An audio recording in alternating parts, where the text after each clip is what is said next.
বাজারে মোটিভেশনাল গুরুর কোনো অভাব নেই। আপনি যখনই ইন্টারনেট খুলবেন কেউ না কেউ আপনাকে মোটিভেশন দেওয়ার জন্য সদা প্রস্তুত। এই মোটিভেশন আপনাকে ফাইন্যান্স নিয়ে দেওয়া হবে, লেখাপড়া নিয়ে দেওয়া হবে, সবাই মোটিভেশন দিতে চায়। প্রশ্ন হচ্ছে, এত মোটিভেশন থাকা সত্ত্বেও কেন আমরা অন্যতম ডিমোটিভেটেড জেনারেশন? কেন জেনজির মধ্যে মোটিভেশন অনেক কম কাজ করে? এটার অন্যতম বড় কারণ হচ্ছে মোটিভেশন কখনো মানুষের কথা থেকে আসে না, মোটিভেশন আসলে লাইফের এক্সপিরিয়েন্স থেকে আসে। আপনি যখন প্যারা খাবেন তখন আপনি নিজে থেকেই কাজ করবেন। আপনি আমাকে অবশ্যই এটা ফর শিওর বলবেন যে ভাইয়া, পরীক্ষার আগের রাতে আমি যতটুকু মনোযোগ দিয়ে কাজ করি বা পড়াশোনা করি, আমি সারা বছর ততটা মনোযোগ দিয়ে পড়ি না, কারণ কালকে আমার পরীক্ষা আছে, আমি যদি ভালো না করি আমি ডান। তাহলে মোটিভেশন বা কাজ করার স্পৃহা আসে আউট অফ ফিয়ার থেকে। আপনি যখন ভয়ে থাকেন, আপনি বুঝেন যে এটা স্টেক অনেক বেশি, তখন আপনি কাজ করেন।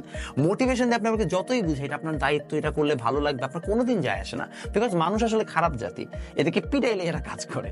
সো এই জন্য আমার আসলে মনে হয় না যে অনলাইনে মোটিভেশন কোনো কাজের জিনিস। রাদার আমি বিশ্বাস করি মানুষের রিয়ালিটি চেক বেশি বেশি দরকার, মানুষের হার্ড টাইম দিয়ে বেশি যাওয়া দরকার, স্ট্রাগল বেশি করা দরকার, টাফ টাইম দেখা দরকার।